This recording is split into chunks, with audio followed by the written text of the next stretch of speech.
Hello everyone. Please sit back and relax. Make yourselves comfortable because we're going to have a little talk about stress. We all know what stress is. We recognize the feeling inside us. We recognize it around us, regardless of age, gender, occupation or lifestyle. But what is stress? Do we really need stress-related feelings? Why would our brains do this to us?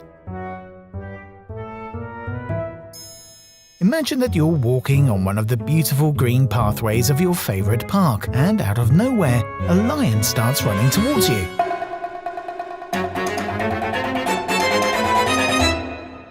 There's probably a better chance you'll meet a friendly kitten in the park, but let's stick with the lion, it's more exotic.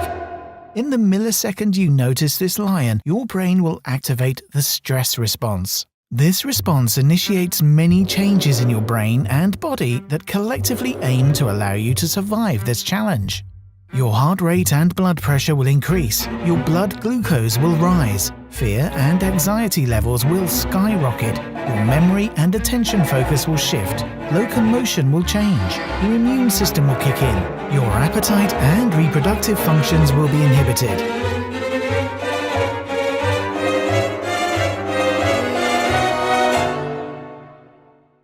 Of course, sex and food are the last things that you need to think about when outrunning a lion. So, almost every system in your brain and body will respond to this stressor, to this challenge.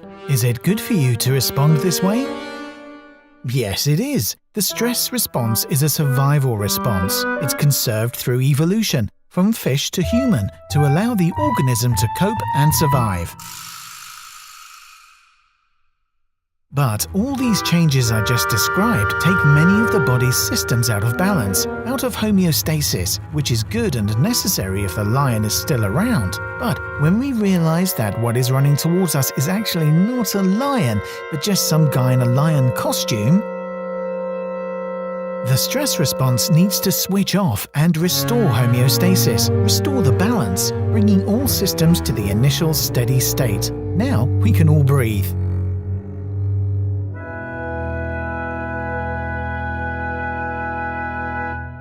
So, why am I telling you all this? Why is it important to study, to investigate this response to stress?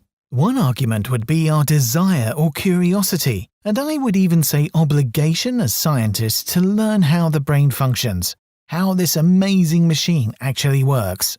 The second and no less important argument is our knowledge that when the brain response to stress is not properly regulated, properly controlled, it's strongly associated with a variety of pathologies, including anxiety disorders, depression, PTSD, eating disorders, but not only psychiatric disorders, also metabolic disorders, such as type 2 diabetes and obesity, heart-related diseases, immune-related, reproductive-related, and even cancer. However, we all know that many of us are exposed to stressful events or even experience chronic stress, but don't necessarily develop one of the diseases or disorders that I just mentioned. So what are we missing here? Why are some of us more resilient and others are more susceptible to develop a disease if exposed to stress? Well, stress is an environmental factor similar to what we eat, drink, breathe and smoke. In most of the cases, these environmental factors will not directly cause a disease, but will interact with your genes, and many of us do carry genetic predispositions. Small changes in our DNA that make us more vulnerable to develop a disease if we are faced with the relevant environmental factors. So, and this is the good news, it's not always our fault. We can blame our parents. Let's take for example identical twins separated at birth. They have identical genetic makeup, carrying the exact same genetic predisposition. But one will grow up on a beautiful tropical island, and the other in a war-torn country. The odds of the twin in the stressful environment developing a stress-related disease are of course significantly higher. So, our genes will interact with the environment via different epigenetic mechanisms that we and other scientists are studying extensively in order to better understand the environment's effect on our health and to pave new ways for future treatment.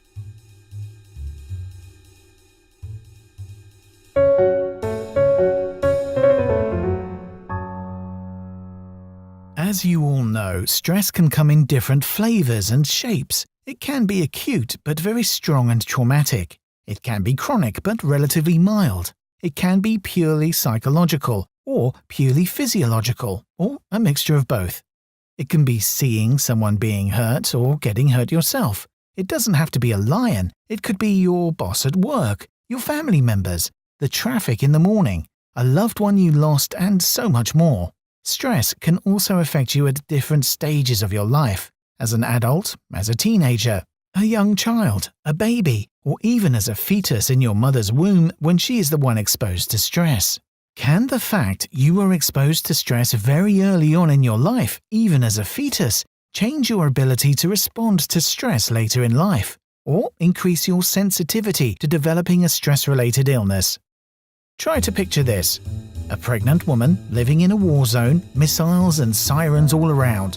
What are the signals she is transmitting to her developing baby? It's crazy outside. You better be small and fast. You should always look out for danger. Program your brain to respond faster and increase your vigilance.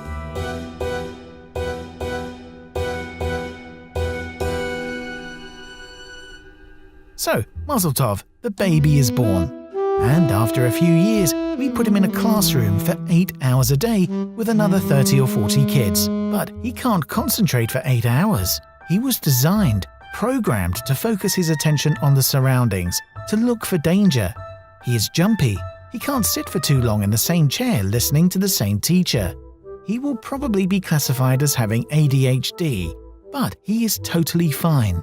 He was just designed differently. The environment is the problem, not him. What about the difference between the sexes? Do men and women respond similarly to stress? No, they don't. The behavioral, emotional, and hormonal responses are different. For example, cortisol levels are higher in women. I won't go into the mechanisms and the reasons why. I'll just mention the fact that in this case, the female's reaction is the normal one. The stress response in males is suppressed by testosterone. But why am I mentioning this topic in a 10-minute video, in addition to the fact that talking about sex makes people sit up and listen? The reason is that the prevalence of stress-linked psychopathologies like anxiety and depression is 2 to 3 times higher in females than in males.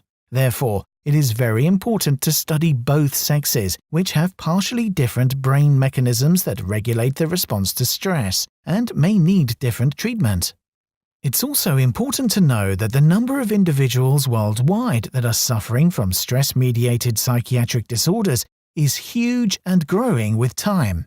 The available pharmacological treatments are not efficient in many of the patients. Approximately 30% of patients are not responding to any available drug or treatment, and many others that do respond may suffer from severe side effects. So, the medical need is immense, and new solutions will only come from high-quality, state-of-the-art basic science. So, before I finish, I have to be a bit more positive. What can we do about it? How can we reduce stress levels and even treat or improve our state of anxiety or depression? Today, psychotherapy is as good as any available drug, and many times combining both is the best solution. Another scientifically proven method is exercise, not any specific kind, everyone according to his or her ability. Less scientific but not necessarily less effective are meditation, social activities, any type of enrichment that makes you feel good, like walking on the beach, working in your garden, or just being out in the sunshine. Thank you very much for watching, and have a stress-free day.